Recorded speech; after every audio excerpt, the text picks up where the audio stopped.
What you're hearing is Hardie Fiber Cement Siding living up to its reputation as the siding that helps resist weather damage, no matter what Mother Nature throws its way.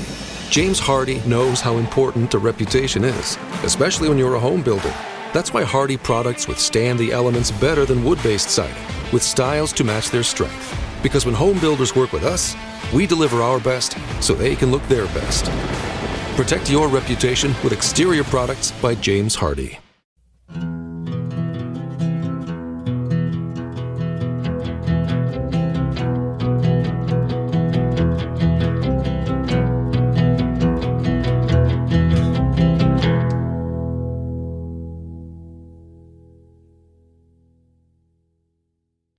Hey everyone, welcome back to National Park After Dark. This is our Trail Tales episode if you're not familiar. Today we tell stories from listeners of all different things, mostly outdoor related, but all interesting stories. And we have a lot of them today. All right. I'm going to go first. Okay. I like I'm taking charge knows what today. she wants. I'm taking charge today. All right. My first story is titled, I Should Never Tell This Story Out Loud Again. Oh, here we are. She or they, or I don't know who wrote this in, but they're not telling it aloud. You are. So yeah, so it doesn't count. Yeah. Hello, Cassie and Danielle. I am a little afraid to tell this story again because the last time I did, something bad happened to me the next day. For that reason, I wish to remain anonymous to help ward off some of the bad juju. Buckle Sending up, us chicas. the bad juju. I just wanted to get it out of the way, is why I wanted to go first. Okay. Okay. Buckle up, chicas, because this is a long one. It all started with me recalling to my sister-in-law, Mindy, and my partner, Tom, the frightening encounter I had with a strange being out in California. Mindy had come down to hang out a few days before a planned family hiking and kayaking trip. Her first night there, we were all sharing our wildest stories, and so I shared the story of the strange being I had encountered in California and the horrible emotional stain it had left on me. The next day at work, literally the day before a much-needed vacation, #VetMedLife, LOL, I was sitting crisscross applesauce on my high-top bar-style chair at my desk. And when I got up to see my next patient, I stood up too quickly and my foot that had fallen asleep misjudged the distance to the ground, causing my ankle to roll and sprain, and I heard a loud snap. I had just broken my left fifth metatarsal, aka foot bone. It was not a coincidence. I spent my quote-unquote vacation in pain and having to relearn how to navigate my entire life on crutches. Cue the embarrassing memory of me sitting on one of those sexy old lady shower chairs, looking like a fat, angry sphinx while my partner bathed me. Definitely knocked me down a few pegs, and I struggled with depression during my recovery. I vowed never to speak that story out loud ever again. So why am I sharing it now? Mainly as a warning, but also I am typing this time, not speaking, so maybe nothing bad will happen. Fingers crossed. So now you're putting it on me. Now you spoke it out loud, so we'll see. Let's see how the next 24 hours goes for you. Yeah, I'm a little worried now. And I don't even know what this is about. It all started in I'm getting ahead of myself. Actually, we're not reading this one next. Actually, I need to find another one. It all started in undergrad when I was hired to do research on a lizard species in Carrizo Plain National Monument in California during summer break. I was thrown together with 7 other biologists in a remote ranch 2.5 hours from the closest town. No TV, no cell reception, and internet that never worked. Picture the real world, but with young scientists set at an old ranch and way less drama. One day, halfway through my time there, I spotted something behind the gated entrance to the ranch as we were driving in. In broad daylight, I saw this being that was a mixture of creatures, body parts of different animals strewn together, resulting in a disgusting mess. And with the blink of an eye, it was gone. I looked around, but no one else seemed to have noticed it, except for our boss, Ross, who was driving. Ross asked me what I saw, and at first I played it off like, some weird shadow. Must have been the hot day playing with me, because I didn't want people to call me weird or crazy. He said, "No, what did you see? Because I just saw it too." After giving a description, the remainder of people in our group started paying attention to our conversation. Ross, with a concerned face, said to me, "I know what it was. He's a skinwalker that has been following me around for a while now, and I guess he just found me here. He went on to tell me how he came across this skinwalker in Arizona and how he accidentally helped someone find and fix a curse that the skinwalker had placed on them. And since then, the skinwalker taunted and chased Ross wherever he went. Now, being from the Midwest, I had never heard of skinwalkers growing up, but sure enough, the legend's description fits exactly what I saw. That day, we had so many things happen. Like on the back porch, right after someone just walked across it to go inside, when they returned less than 10 seconds later, they found a dead squirrel that was actively bleeding out with no predator in sight. Keep in mind, this is an open plain with no bushes or shrubs around the house and no birds flying over at the time. We started hearing odd banging in different parts of the house with no one doing any activity, sounds that we had not heard in the 6 weeks prior that we were there. You would feel or see someone watching you out of the corner of your eye, but you would turn and no one would be there. Things of that nature. We could all also feel a heavy, daunting presence. Even people who were not typically sensitive to supernatural things felt it. We all got so spooked and decided to sleep together in the main living room of the old ranch that evening. I am particularly sensitive to emotions and spirits, always have been since I was little, and that night as I drifted into those first hazy moments of sleep, I suddenly snapped into an extremely vivid dream that was so real, I didn't know it was a dream until later on. In that dream, I was in the same spot on the sofa surrounded by my 7 colleagues, all in the same positions that we had actually fallen asleep in. The skinwalker appeared in human form in the corner of the room around 15 feet away, staring me dead in the eyes. He had on a yellow native design poncho and the skull of an animal covering his face, and at first, the only part of his face I could see were his eyes through the sockets of the skull. Until he smiled, and I could see his wide, horrible grin with black teeth. Black teeth. This is very detailed. In a split second, he zipped across the room to directly beside me, all the while laughing maniacally. He leaned in and touched my rib cage, causing a severe stabbing pain. It felt like a knife to the chest.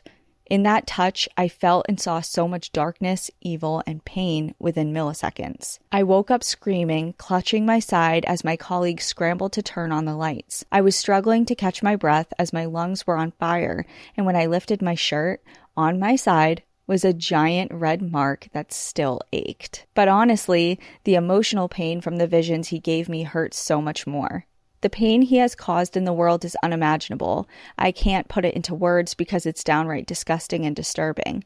He wanted me to know that he could touch me and he could hurt me just like the others. When I explained what he looked like, one of my colleagues, Alan, went wide-eyed. The week prior, Alan had woken up in the middle of the night and saw a fuzzy outline of a man wearing yellow, standing in the men's bedroom. His brain had rationalized that it was one of the guys coming from the shower in the middle of the night in his yellow towel. When he said this, the other guys in the group all said they had never showered past 10 p.m. and no one had a yellow towel that slept in that room. Alan had seen the skinwalker too, without even realizing it, and poor Ross had been terrorized by him for the past few years of his life. To this day, it is still one of the most evil spirits I have ever encountered, and I can still point to the exact spot that he touched me on my side. I felt like it left a permanent stain on my soul, and as quickly as his ominous presence came, it left, and the next day, the ranch felt normal again. So when I told my sister-in-law and my partner this story after keeping it to myself for years,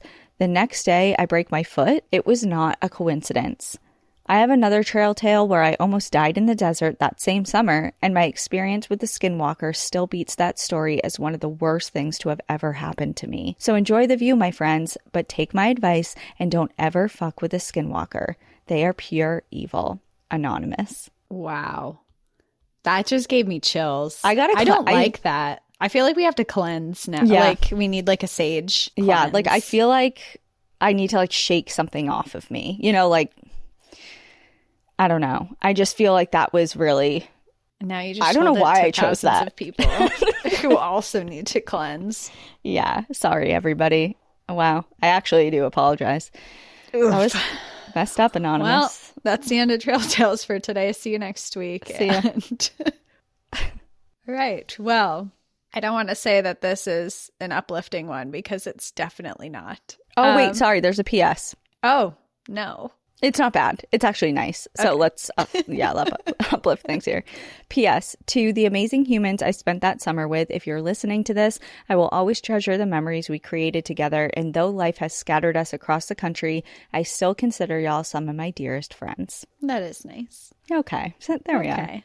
It's like a little sorry for traumatizing everyone again. Yeah.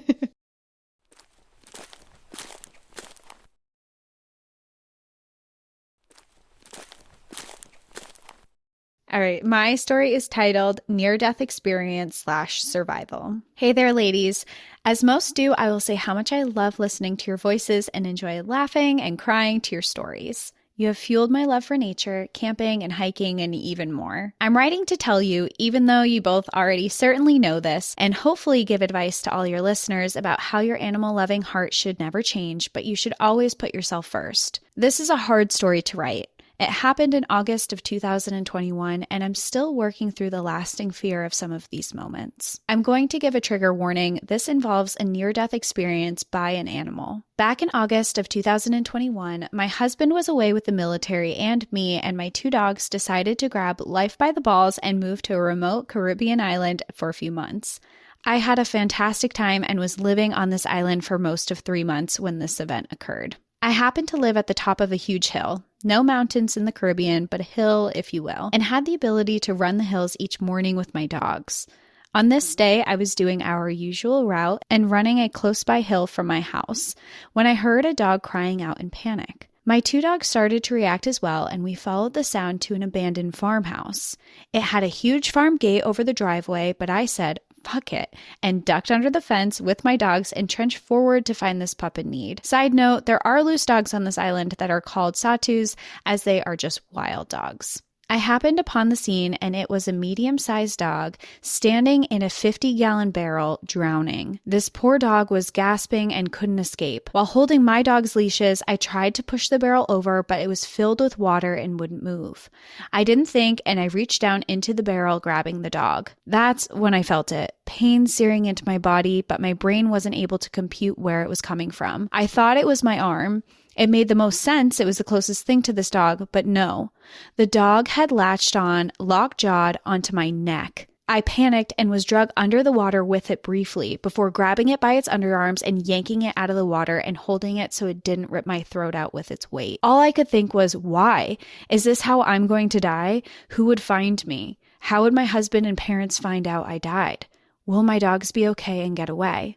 The flashes were awful. By all that is badass, my 50-pound dog jumped onto this dog's legs and got it off of me. Just as I stopped and released my neck, I turned to see another dog coming up from the hill, and my 80-pound dog squaring off, haunches up, to defend and protect us. The rest is a blur, but I lost my shoes in the attack and slowly walked off the farm property with my phone in hand and loyal dogs by my side. I managed to call for help, and by every miracle and grace there is, my main blood vessels in both sides of my neck were missed by centimeters. I was on a remote island and had no hospital available to me unless I got airlifted, which they hardly ever do because of limited availability, which meant I had to be stitched up in a tent by one of the few doctors on the island while a nurse held me down in place with no numbing agents to help. That is so scary. That's traumatizing. And yes, both of my incredible dogs were perfectly fine while only missing some fur and got a lot of good food and snuggles following this event. The moral of the story is I would have still done everything I could have to save that dog, but wish I had literally not stuck my neck out. You watch those animal rescue videos online and think all will go well, but the reality is that it could not. While I always want animals to be saved, I want to remind everyone an animal in distress does not know you are trying to save it. Always walk with your phone, seek out therapy after traumas, put your own safety above all, and understand that you survived for a reason. Mary Kate. Wow. That's so scary. And that could happen to so many of us. I mean, we would do the same thing. You don't stop and think of you see that potential. potential. The first thing you're going to react, especially you see a dog and in a dire situation like that. And yeah. Yikes. But and just like the perfect storm of just being so remote and then the limited access to healthcare and emergency services and all that. And then, yeah. And then, of course, to this dog, I mean, they're terrified, they're dying, and I assume this dog just was like, oh my God, something to grab me or something to grab onto finally as I'm drowning in this bucket. But well, people warn of that with other humans. If you're trying to rescue someone who's actively drowning, yeah, they're gonna clamor onto you. Yeah, it's like a survival instinct. Yeah, and just they're in a panic and freaking out. And not to bring up Titanic again, but there's always a reason to bring up Titanic. And that happens in that movie. You can see it. Right. Okay. Leo drowns. No, he doesn't try and pull Rose down, though. He saves Rose from someone who is actively pulling her down. I guess he doesn't drown. He freezes to death. Right. Spoiler. And I don't want to talk about it. Seen it. Spoilers. It's a trauma ahead. I've never gotten past. There was room on that door. It wasn't even a door. I don't know if there was room. I think they would have both died. It's a hot take, but it had to happen that way, I guess. Yeah. How else would she have known that he loved her? What do you mean? That's the ultimate sacrifice for love. Dying? To freeze and die in an ocean. Right, yeah. It doesn't happen enough, honestly. What? More men need to step up to the plate and save their women. Profound acts of love? Yeah. That's what I want to hear. That not dying. That was we don't have to go too that much. Far. That's a little far. But just profound acts of love stories. To. I would love to hear that. Okay. So somebody write in about that. Okay, anyway. My next story. Seems like a whole drama opening up. My second story is titled Spooky. Hello, fellow adventurers. I was told about your podcast by my wife's daughter, Kiana. I have since listened to every episode and thoroughly enjoyed every one. I listened to your spooky trail tales today, and while it's not on a trail, I hope you enjoy hearing of my experience because I still can't explain it. I live in Klamath Falls, Oregon. Crater Lake is practically my backyard. Quick back/side story. When I was in 5th grade, our teacher had a palm reader come to class, and she looked at each of our palms. I patiently waited for mine to be read. Finally, it was my turn. She gently grabs my hands and turns them over as she exclaims, "Well, that's odd." I start panicking. She points to my lifeline. Yeah, it's like, okay, you're in, what did I just say? 5th grade? Yeah. Is that what it said? Oh, no. Yeah, 5th grade. Like, you don't say, oh no, to a 5th grader while you're reading their lifeline. Right. Okay. Okay. Yeah. Well, that's odd. I start panicking. She points to my lifelines and shows me that both of them don't connect to the other side.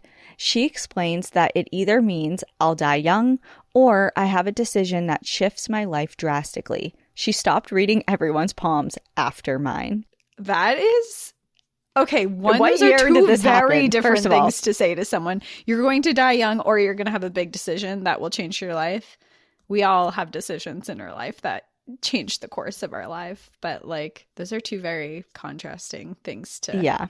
Like, I guess we'll find out. Yeah, we'll see where this is going. Yeah. They're clearly writing a story, so they didn't die young. Hopefully. I don't even know what year this takes place. Maybe they'll tell us. Okay, fast forward to me being about 16.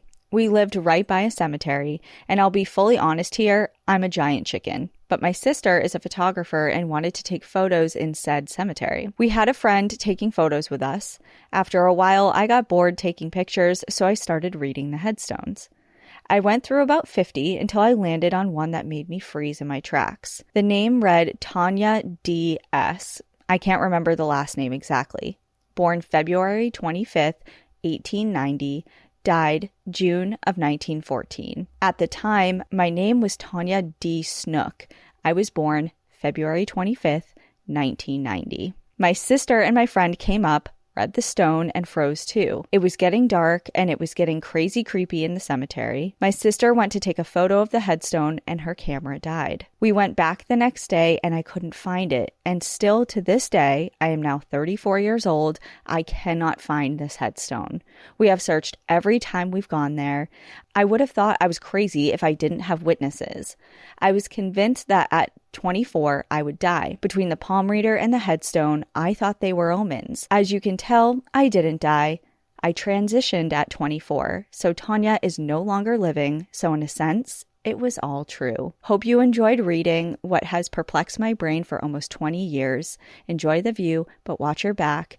Tevin D. Snook. Ah, that is a way better conclusion than what we were guessing. Yes. We're like, something bad's gonna happen. And no, that is so telling. I feel like that is exactly what she was saying. It was like kind of like a death of a different person and a new life. And a drastic change. And that's really change and that I was way happier than I thought that was. We started one way, we ended up another. Loved it. Thank you. Breath of fresh air. Amazing.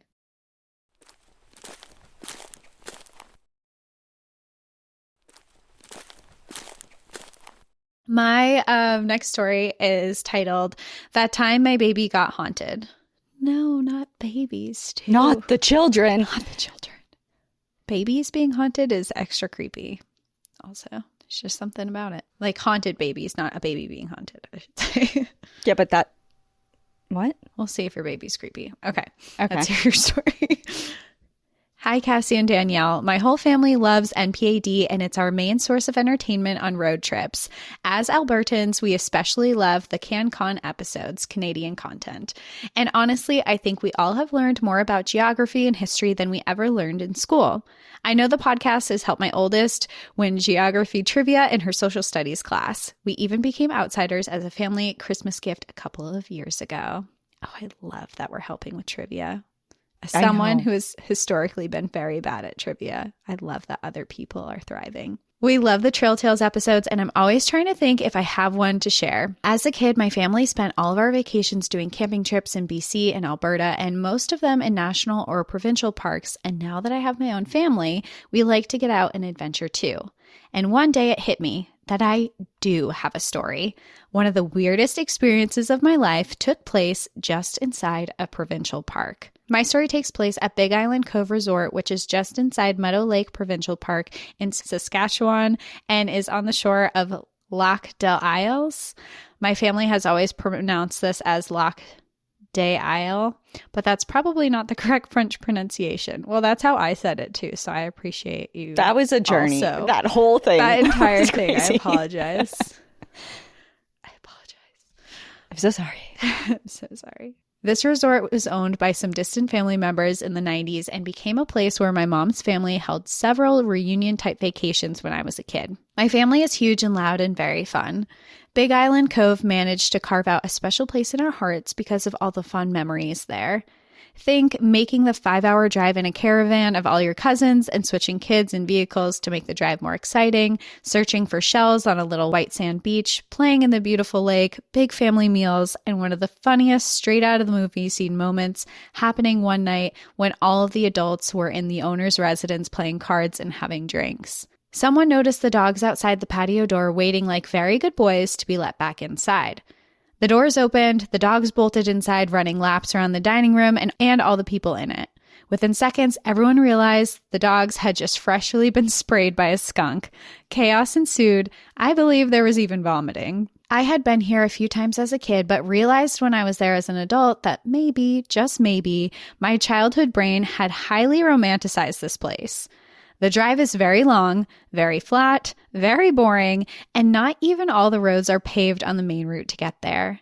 I've been to Big Island Cove twice as an adult. The first time was immediately after my honeymoon in 2007. My husband and I literally got off the plane from Mexico and drove 5 hours through the night with our printed off MapQuest pages. Oh, MapQuest. I remember those days. Yep. In the dark to get there. Although I will admit the drive that night was spectacular because we watched a thunderstorm roll across the prairies in front of us for hours. The second time is when my story happened.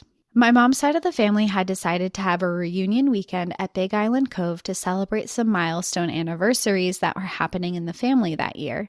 So we all booked our cabins and made our way there.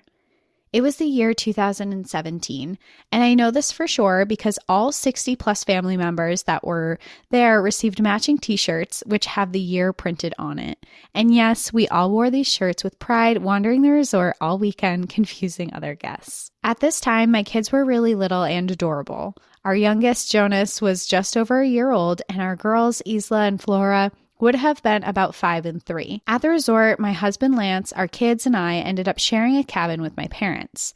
Now, you might hear the word resort and cabin and be thinking luxury. Think again. The cabins are very rustic, but they did have solid walls, bedrooms, a kitchen, and plumbing. My parents had one bedroom, Lance and I had the other bedroom with Jonas in a cot beside our bed, and our girls were on the pull-out couch in the main room. The kids were having so much fun that weekend, even though Jonas was teething. I don't know if you know this about teething toddlers, but they're cranky. And after supper the night of the big celebration, Jonas turned the crank all the way up to 11. Lance and I accepted defeat, left the party, and took our kids back to our cabin to put them to bed. We got the girls put to bed no problem, then turned our focus to Jonas. He wasn't settling and was having lots of teething pain, so we gave him the prescribed amount of baby Tylenol. Then we all got ready for bed and laid down.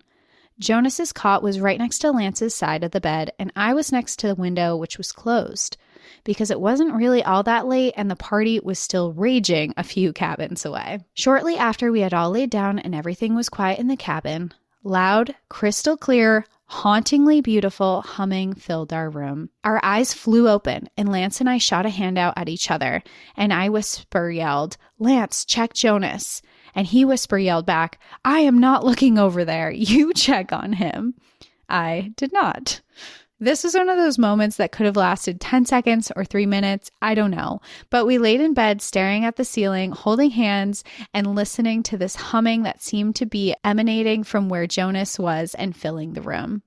When the humming was over, we mustered up the courage and peeked over the edge of the bed together to ensure he was okay. And he was. He was at last peaceful, fast asleep. With his hands resting on Jonas's tummy, Lance and I looked at each other like, what the fuck just happened? And went through the list of possibilities. I knew for sure it wasn't me, and I knew it wasn't Lance because aside from him being scared as I was, he just doesn't have a beautiful woman's singing voice. It also made no sense that it could have actually been Jonas doing this, as it was not a toddler's voice that we heard. It wasn't coming in the window because the window was closed and too high up for anything outside of it to reach it. It wasn't coming from the party because we could still hear the muffled sounds of that party. My parents weren't in the cabin. The girls were fast asleep in another room. And alas, it was not our phones. They were on the nightstand and turned off because there was no service or Wi-Fi available and no reason to set an alarm for the morning. And remember, these are rustic cabins, no Bluetooth or wireless or anything like that. So what does this mean? What was it? Who was it? Was our baby just possessed? Did a ghost gently and lovingly hum him to sleep? Or maybe it was just tired of listening to a cranky, teething baby and took pity on us? The next morning, we may have handled Jonas a little cautiously and suspiciously at first, but after a while, we felt assured he was 100% himself. He's 9 now and has never had that happen again, but he does love a good spooky story and is a huge NPAD fan. His favorite shirt is his NPAD t-shirt. Amazing. I have never been able to explain this experience or place this melody that was hummed, but thinking back on it now, it definitely had a lullaby sound, and as freaky as the experience was, I have to admit that the humming was really beautiful. Well, that's my trail tale. I might write another in the future, but for now, take care of yourselves, and we look forward to many, many, many more episodes. Jenna. Well, there's only one explanation in my mind. What's that? She listed it, that something was beautifully and lovingly rocking her baby to sleep. Yeah. And at the beginning of this, I was wondering if your baby was going to be creepy, and Jonas is not creepy. So that was a nice Yeah, change Jonas, too. you're good. Yeah, you're cool. Sorry for passing judgment too early on you. I do think it was some ghost was probably, I don't know. I think of like ghosts in their past life, and maybe it was the mom that you met or a grandmother. It feels like very grandmothery vibes of like, oh my kid's overwhelmed with their kid. Let me step in and take over and you go to bed. Like that's kind of the vibe that I got there. Like that's a good point. Coming in and helping. This reminds me a little bit. It's much creepier of, so I don't know if I can say her name or not. Our friend, I don't know. This is hard to make up stuff. Our friend Tina that we used to work with, who used to like exploring abandoned places. Yes, Tina. Tina, yes, we know her well. she sent me a video that she took in one of these abandoned, she was in a morgue, and she had a bunch of recordings, but essentially, so her and her boyfriend at the time would go alone and split up. And she was by herself, and she was using her phone as a flashlight. And she was also actively recording. And you could tell she was using it as a flashlight. She was just kind of like scanning around. It was just like a lot of empty cupboards and I don't know, it looked like a storage room. Mm-hmm. And then she like, it just cuts. It's not filming anything. But I guess when she reviewed it, she sent it to me because she's like, this is crazy and you would enjoy it. You can hear very briefly and very faintly someone going, like a little hum like that. Oh, that's creepy. And I still have it because I thought it was so interesting. Yeah. But it was just like a very... And it's not her she said, or anything. It's not her. And she said she didn't hear it in real time. Okay. She only heard it when listening back on... and she was reviewing it to see if she had caught any visual phenomenon. So she was surprised. Yeah, when she heard it. But it was a hum. Really it was a little hum. I imagine that was like maybe the autopsy tech. When they're working just to like alone, like you know, like they're just like working. Brilliant. Yes. I mean, who else would be humming? It's not the dead people. Yeah, I don't know. I didn't even really think about it, honestly. Yeah. But that makes a lot of sense.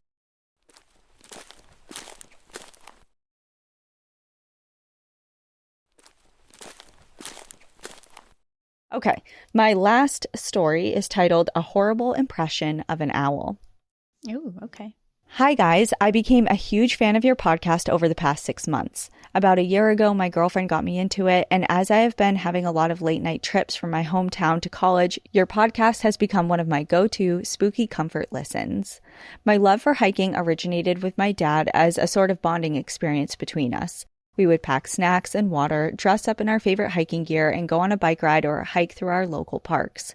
Now, as I'm getting older, I like to seek out more hiking locations for me and my friends. One of these locations was close to my Pennsylvanian home. Dead Man's Hollow was set to be the perfect location for my friends and I to have a ghost hunting hiking experience. We left after I got off of work and drove 2 hours to the small park tucked behind an even smaller neighborhood. We all got out of the car and turned on our flashlights and made our way through the entrance. When I researched the park, I discovered that there were old, decrepit buildings at the bottom of a very steep valley that we would climb down.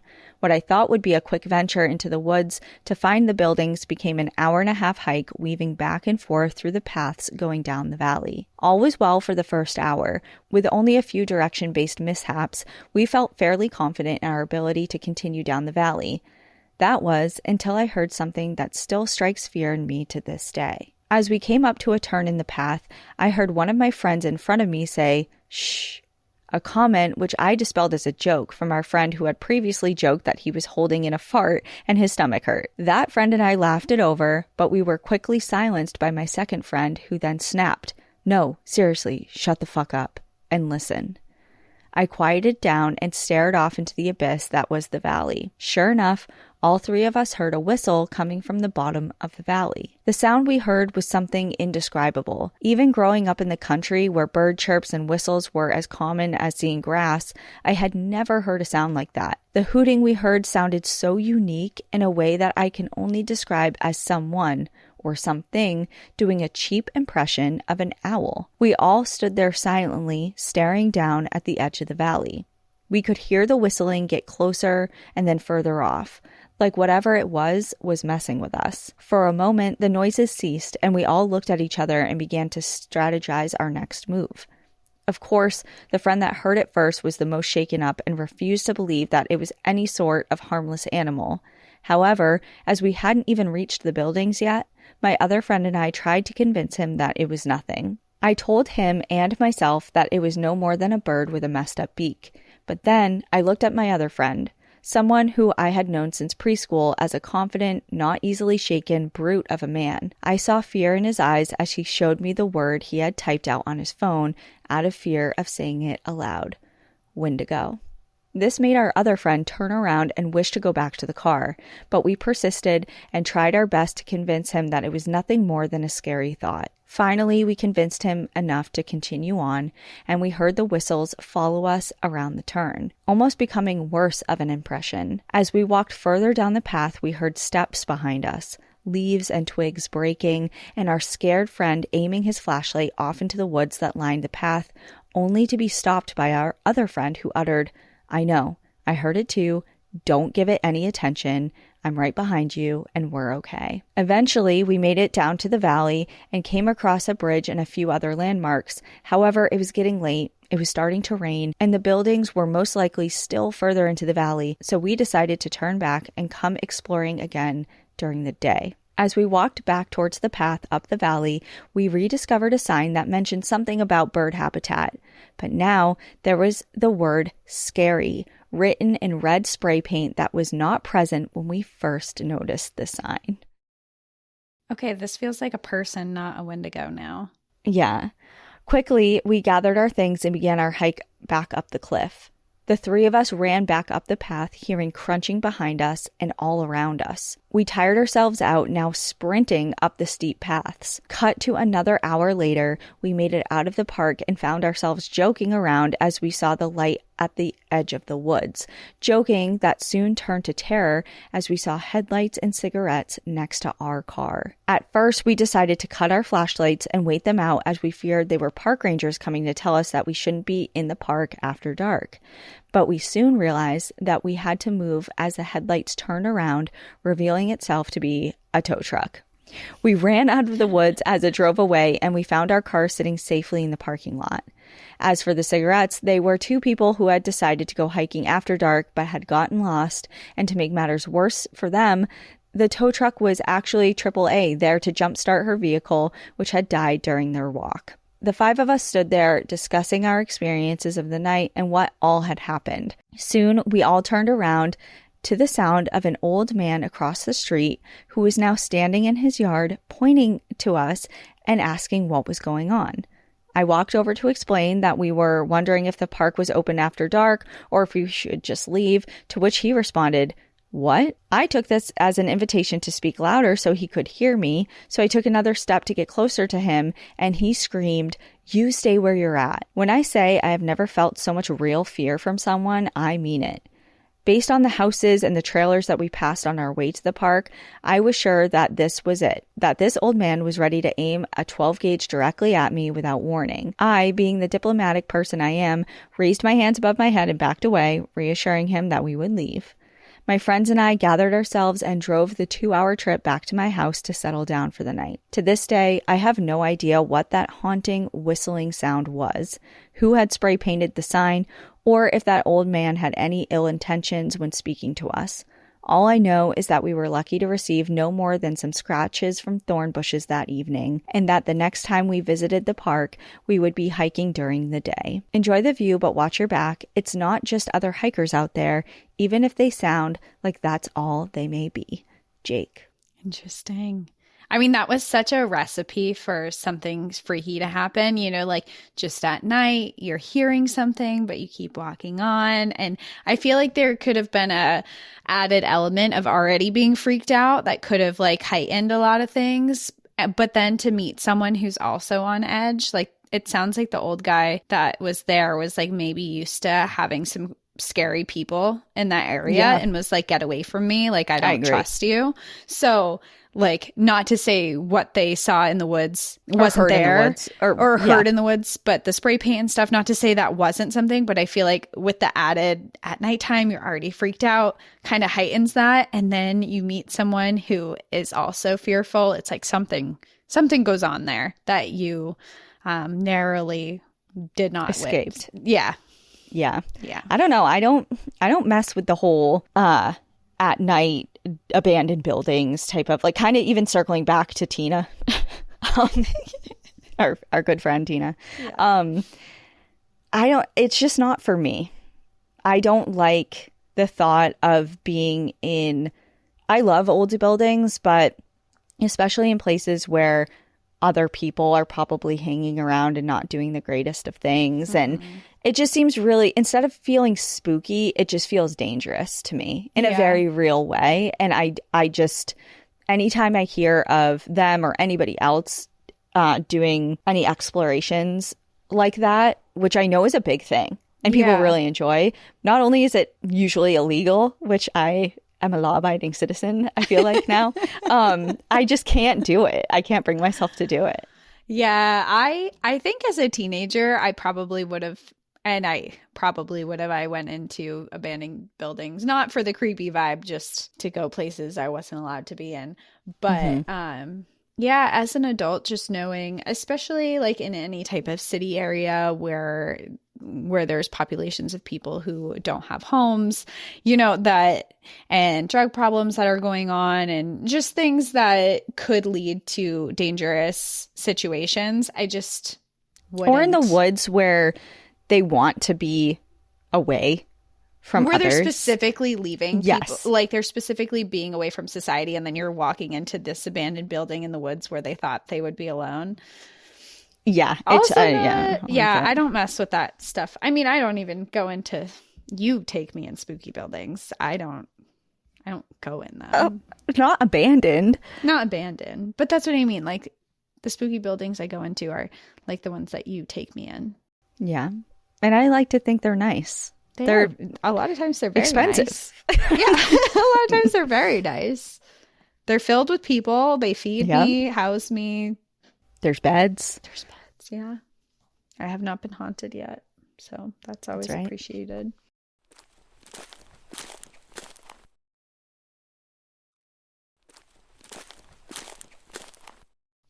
I have something in my eyeball right now.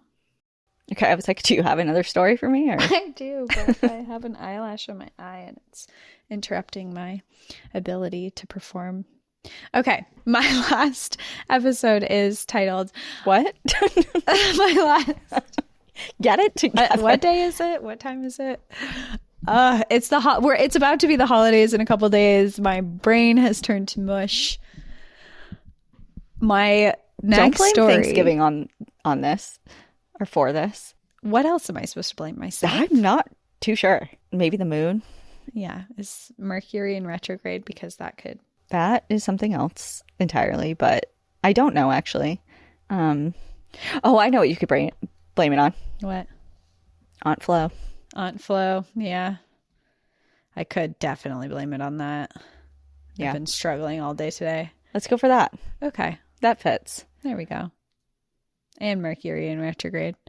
Anyway, my next story is titled, I Flew on Life Flight and Survived. Hi, Danielle and Cassie. Let's get the pleasantries out of the way. My wife and I love the pod. We have been listening since 2021. This podcast helped me get through some tough times in my recent past, helped me find myself, and helped my wife and me find our happy place outside camping. Now for the story. I am finishing listening to Trail Tales 58 as I type, and Cassie just asked for survival stories, so I asked my wife if I could write her story in, and she said, go for it. Let me say it is not a national park. And it's not national park related, but I will bring it back to them on the back end, so bear with me. This story does have some sensitive subject matter, like an accident, drugs, and mentions of domestic violence. My wife, Erica, was a wild child in her pre-rec days, as we face it. She has told me several times that she doesn't think I would have liked pre-rec Erica because she was an asshole. I didn't meet her till I was turning 26 and she was turning 22. Our love story started on Tinder, where all great love stories begin. I mean, I'm engaged from a Tinder. there you go. I was just going to say. Yeah.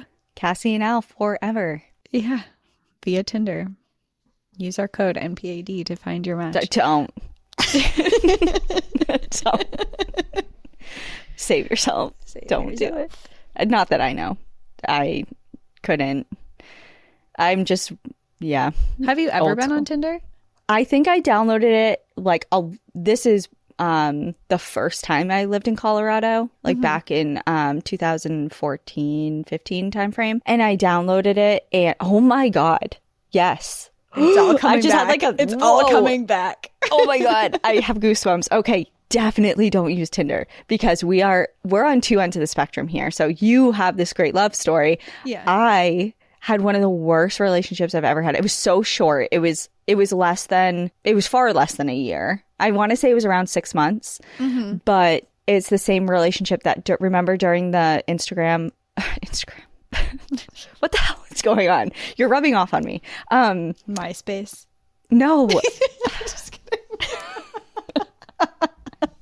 Our live stream that we did from the Mount Washington Hotel. Our live stream is what I'm trying to say. Okay. Remember the story I told of the poltergeist kind of activity that threw the thing against the wall when I was arguing with that boyfriend? That was that boyfriend. Okay. I met him on Tinder. Oh, okay. I kind of had a feeling the second you said worst relationship, I already knew who you were talking about. So I'm just like I'm not meant for the apps, I feel like. And that was my only experience with them. But I know they're kind of meant to, and correct me if I'm wrong, because you have more experience with this than me, I think. But like playing the field more, like going on dates, like several dates and getting to know like a wider amount of people. Like I basically was like, oh, I matched with this person and there it is. Oh, you would only talk to one person? Yes. Ah, such a noob. Yeah. Sorry, I apologize. Tinder is not meant for monogamy at first. Like you download, you swipe right on anyone that you find attractive, doesn't matter anything else, and then you narrow it down after that. Well, not only was it just I talked to one person, I deleted the app immediately after and moved in with him. Oh my god, you and took care of his 2 kids. I'd be like, this girl, she is moving too fast for me. Well, I'm the one who was I'm just kidding. I definitely was like, realized my mistake. Yeah. Oh my God. Yes. Into it. Yeah. Realized my mistake pretty much immediately. And then I was like, I don't know what to do because I'm literally like, have nowhere to go now. Yeah. And I moved in with him because I didn't have a lot of options at the time. And the person I was renting my room from, because I was renting a room in someone's home and they were selling the house. Oh, so you like kind of had to get out quick. So I had to get out quick. And he was like, wouldn't you know it? I happen to have a house I can keep you in. Correct. Correct. So I was like, oh, great. And so I did that, whatever. And pretty immediately realized my misstep. And I didn't have any other option. So I literally was just like, hey, so I'm actually going to move across the country in a couple days. So I got to go. And he's like, oh, really? And I was like, yeah. And like, no, it'll be fine. We'll don't worry about it. We'll still be together. Literally. I was like, okay, bye. As I was like driving away, I'm like, I'm never going to see you again. And and then like, so we broke up because I just physically left. Yeah, that happens. Yeah, it does happen. I just didn't have the balls to be like, hey, this isn't working and I'm going to go. There was also some concerns for like my well-being also that like I don't want to get too deep into, but to just like not get into it in person and to end it from afar. Yeah, because I was like, I need to like not physically be here when that happens because I felt unsafe. But so anyway, long-winded way of saying just be careful on Tinder. Is Tinder dating the best thing? Yeah, I don't know. Honestly, I have to advocate for dating apps because I think that they are in a time where we're kind of shut off from a lot of the community and we're not like out as much and there's so much social media. It's ways to meet people that you wouldn't necessarily ever run into in the real world. And I think it opens up doors to meet a lot more people. I do think like with anything, especially as women, you have to be careful and like bad, like what happened to you can happen and does happen to women all the time. But there's also really good stuff that comes out of it and you just have to be really careful. And there is something to be said. So when I was, again, I'll stop soon, but this is relevant. So when Ian passed away, I had he gave me the passports to all his stuff and vice versa. We just, so anyway, I was like going through all of his accounts to like shut everything down and, you know, bank accounts and this, that, whatever. And he had his old laptop and I was going through some of the pictures and stuff because he had a lot of pictures archived of us. And this is like an ancient Mac, like probably the first Mac that ever was to be. And so it was taking me so long to go through everything because it took Like forever to freezing load. And I was like, God, what is this? And I almost stopped because I'm like, I don't know. He had every picture from like high school on. I'm like there's some a of these line. I don't need to be watching. Yeah, I don't need to be seeing like a lot of this, but whatever. Like we were both really open to each other, so I was like, who cares? So he had a screenshot of his Tinder profile from years before, Oh. and it was so funny. Like it wasn't Tinder. Or one that like had, Or like Bumble or something. I don't know I can't really be sure, but There's so there was many. like prompts. Does Tinder have prompts and you answer them or that's something? Hinge. Okay. Hinge, Whatever where it was. it has prompts, like it asks you a question, like what's your ideal date or something, and then you like give a response. It must have been that. Yeah. It must have been that. But anyways, it just gave me such a good laugh because I was reading it and it just spoke to his personality. Like I just could picture him. Like it was just the perfect profile for Ian, and he just really marketed himself so well and Do you so remember what it said? accurately. No, I don't. And I mean, it is on that Mac somewhere. Like I would you take know, me a long time to get it would there. take me 5 to 9 business weeks to get to it, but it was just so funny. And it just like there are people out there, like I just thought of, this was him like trying to get out there and meet somebody and showcase who he was and like how lucky I don't know, it just kind of brought me full circle of like how lucky I was to, even though I didn't meet him in that way. Yeah. There are people like him out there who are trying to find people. For And, sure. It doesn't mean that being on the apps is like a second rate way of trying to do that. Like it's just the way of the world now. And It really is. I just thought that it was just so funny, and it just gave me like a smile and a really hard time because that was like pretty immediately after he passed away. And oh my God. There's just like good people out there, that's all I'm trying to say. And I will say that Hinge is kind of like the app I feel like that is for more serious, like people who are like more genuine and serious. Because like Tinder, you can just put a couple photos of yourself and not even write a profile. Hinge, you actually have to go through and write things about yourself and add a bunch of different photos. And like, Yeah. it feels a little bit more genuine when you're on Hinge versus some of the other ones. I've never been on Hinge because I was not looking for anything genuine, but I'm just kidding. It took me a second for that to land. The only time I've seen Hinge is when I can say her name, she doesn't care, Natea. She was on it like years and years ago before she met her now husband and all that. Yeah. And she showed me her profile and she's like, tell me if this is weird, or it was kind of like is this weird or is this funny? cool? Yeah. Or is it funny? Right. Yeah. And she had a slow-mo video of her sneezing. And it was so funny. It was so funny. Just like the way that it was, like there was like music in the background that was kind of slow-mo. And it just like was kind of funny. And I'm like, keep it. Because this is your personality. If they don't like you're going to only this- attract the right people that you want in your life with something like that. Yeah. So she kept it. And it was part of her Hinge profile, this like really weird video of her slow-mo sneezing. Okay, you're in the middle of a story. I'm so sorry. Yeah, we're in the middle of a story. Thank you for taking us down memory lane with dating profiles. And I guess what sparked this is said our love story started on Tinder, where all great love stories begin. So this is a happy ending Tinder story, which do exist. I can attest to that as well. Okay. When her accident happened, she had turned 20 about 3 weeks before. She was out at a bar with her friends using one of her fake IDs. It was about 2 a.m. Everyone was calling it a night, but she decided to go to her friend's brother's apartment to continue to drink and to get high. As he was driving them, he decided that he wanted to light up a joint.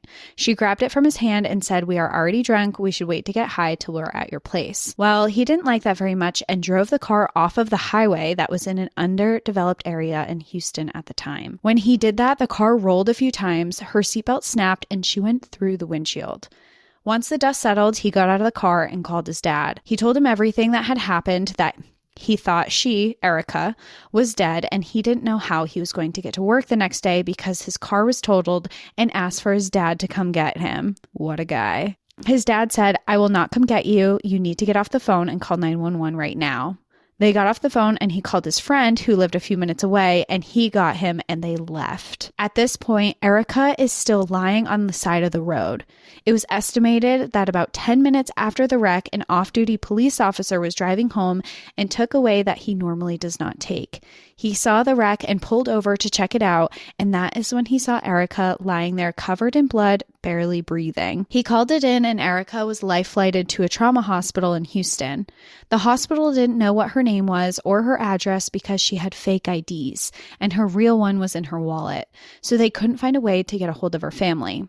Her parents were getting worried because even though she was wild, it wasn't like her not to check in at some point of the day. They felt like something was wrong, so they called her friends, and no one had heard from her since the night before. They started calling hospitals in Houston, which there are a lot of.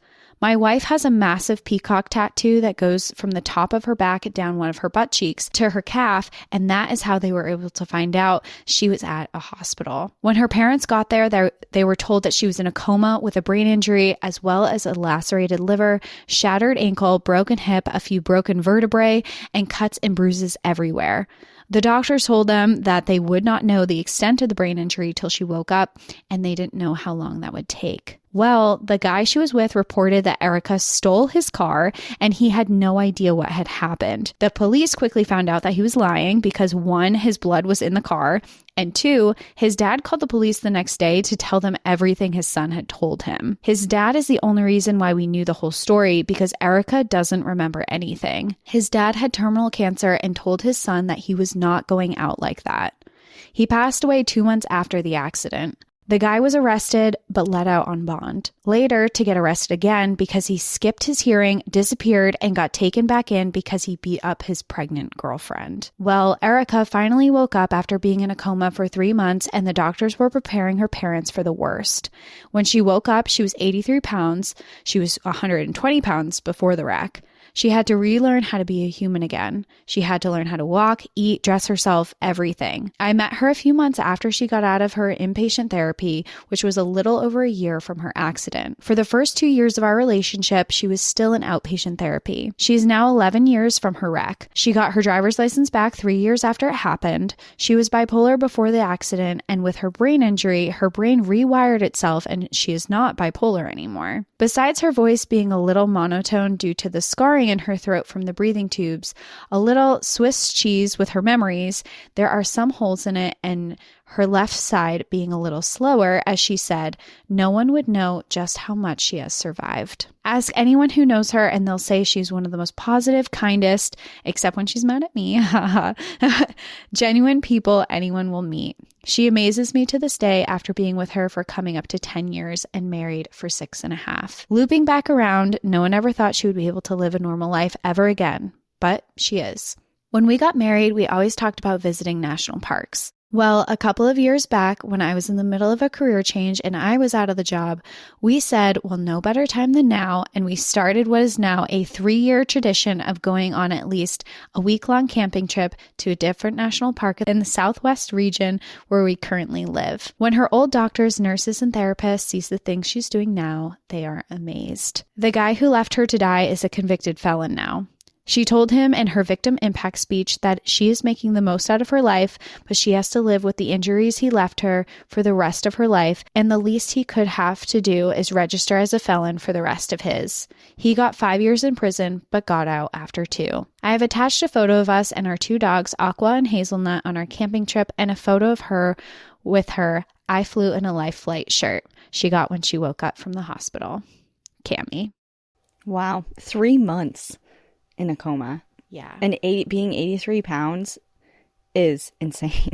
And that guy, like, excuse my French, but what a piece of shit. I know. To leave someone, even if you know you're in the wrong, like, even if you know you're drunk, you know you're going to get in trouble, to leave someone dying on the side of the road. Without calling emergency services. Not even calling, not even anonymously being like, I just drove by this accident. Like, if you're going to flee, at least, which is messed up on a lot of levels, but without even notifying emergency services first and then dipping out. Like, if that was your plan, that's the very least you could do. I mean, well, his father was clearly a better man than he was, because the fact that his father wasn't even there but called 911 to make sure his son actually did the right thing, it sounds like, the next day was like, hey, did this call ever come in? My son called me last night. And I need to make sure that, it sounds like the dad was maybe a little aware of him being shady. Yeah. Well, I hope he's having a really bad day, and I hope you guys are having a nice day. Yeah. Okay, well, that's it for our regular scheduled episodes. Okay. We need to... It's the holidays, you know what it was? I'm telling you. No, you know what it was? What? It was that first story. Oh my God. It's already coming to... It was pretty immediate. Yeah. Okay, yeah, I feel like I need to do some sort of realignment cleansing thing here, because what I was trying to say is that is the end of our regular stories. We have 2 bonus stories for Outsiders on both Apple subscription and Patreon, and mine is titled The Man on the Side of Half Dome. Ooh, and mine is titled I Thought This Was a 2-Person Cabin. Okay. Well, if you are an outsider on either subscription service, first of all, thank you. And second of all, we'll see you in a few seconds. Everyone else, we will see you next time. In the meantime, enjoy the view. But watch your back. Bye.